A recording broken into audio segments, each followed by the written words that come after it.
Hey everyone, welcome back. I'm your Sigu, and today we are diving headfirst into Chapter 10 of our Science Form 3 KSSM syllabus. We're talking about the absolutely incredible journey of space exploration. Now, as your guide for today's explainer, my goal is to take all these fascinating textbook details and turn them into a clear, memorable journey. We're going to see exactly how humanity went from just staring up at the night sky to literally sending machines and people out into the stars. All right, let's get into it. Right, so here is our quick game plan for today's explainer. We'll kick off with the development in astronomy, move on to space tech and Malaysian milestones, look at the applications of that tech, explore the power of remote sensing, go over some really essential exam tips, and then wrap the whole thing up with a chapter summary. Okay, let's start with subtopic 10.1, Development in Astronomy. We're going to look at how our understanding of the solar system really evolved over time. So, way before we had rockets or satellites, we had to rely purely on observation and math. And early on, we had two major astronomers who had completely different ideas about how the entire universe was organized, Claudius Ptolemy and Nicholas Copernicus. For centuries, these guys dictated how humanity understood its place in the cosmos. Let's break down how totally different their visions were. Ptolemy came up with the geocentric model. He basically believed that the Earth is completely stationary, just sitting right there at the center of the solar system, and that the Sun and all the other planets revolve around us in perfectly circular orbits. But then, years later, Copernicus comes along and completely flips the script. He introduced the heliocentric model, proving that actually the Sun is at the center of the solar system, and the planets move around it in circular orbits while the Earth spins on its own axis. And you know, this perfectly shows the scientific method in action, because then Johannes Kepler enters the chat. Kepler liked Copernicus's heliocentric model, but he noticed the math just didn't quite work out for perfect circles. So through Kepler's law, he brilliantly modified the model. He discovered that planets actually travel around the Sun in elliptical, or oval-shaped orbits, so the Sun is at a focal point, not a perfect center. This was a massive, game-changing breakthrough in astronomy.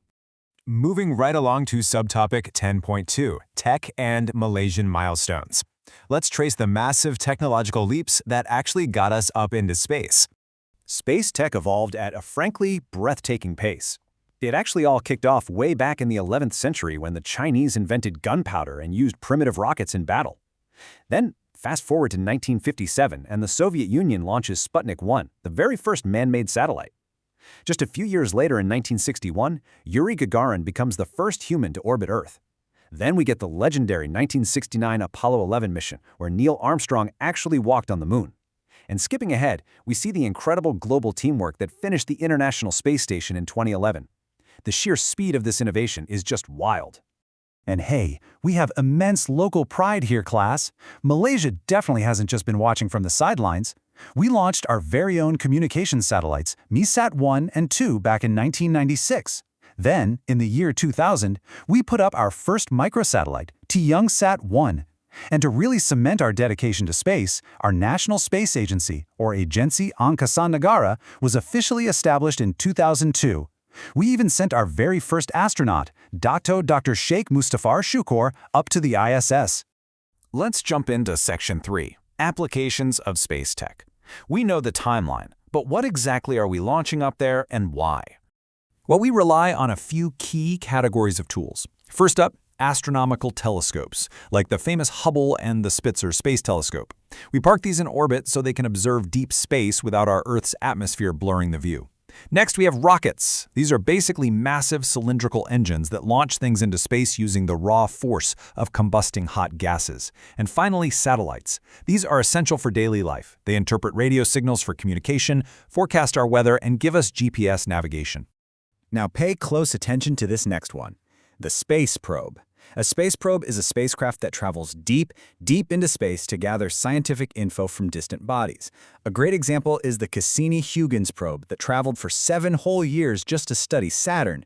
But here's the absolute key feature to remember. They do not carry humans. They are controlled entirely via radio signals right from Earth. Okay, on to Section 4, the power of remote sensing. This is where space tech really directly impacts our lives on the ground. The best way to think of remote sensing is like having an unblinking eye in the sky.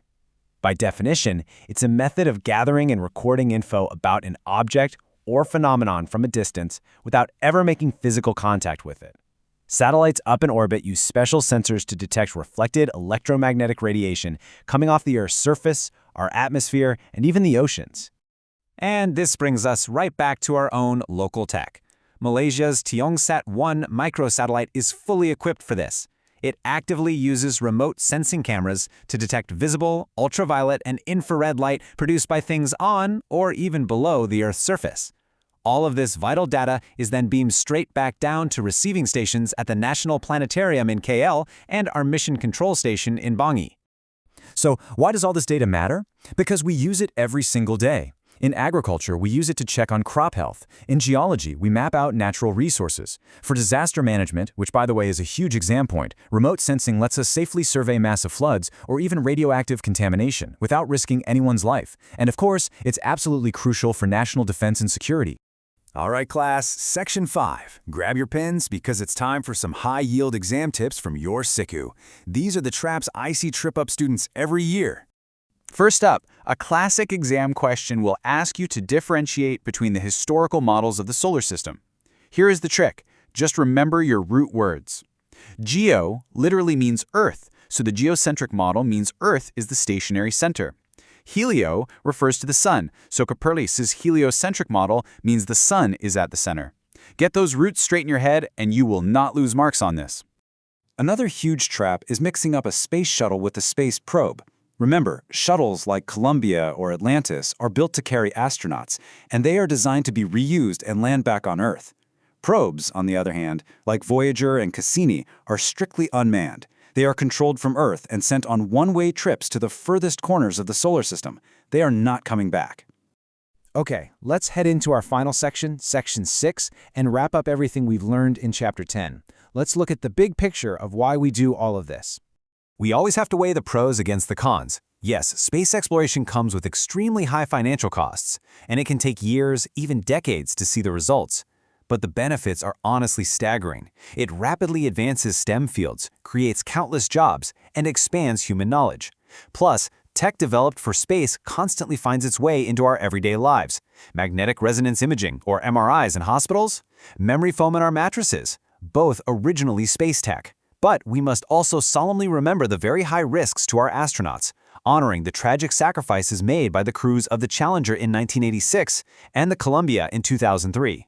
And I think that really highlights the dual nature of science, right? It's dangerous, it's expensive, but ultimately it pushes humanity forward. So I'm going to leave you with this thought to chew on for your homework. Considering how incredibly fast we went from using primitive gunpowder rockets in the 11th century to living on the International Space Station today, what do you think humanity's next massive leap in the cosmos will be? Thank you so much for joining me for today's Explainer class. Keep studying hard, keep looking up at the stars, and I'll catch you in the next one.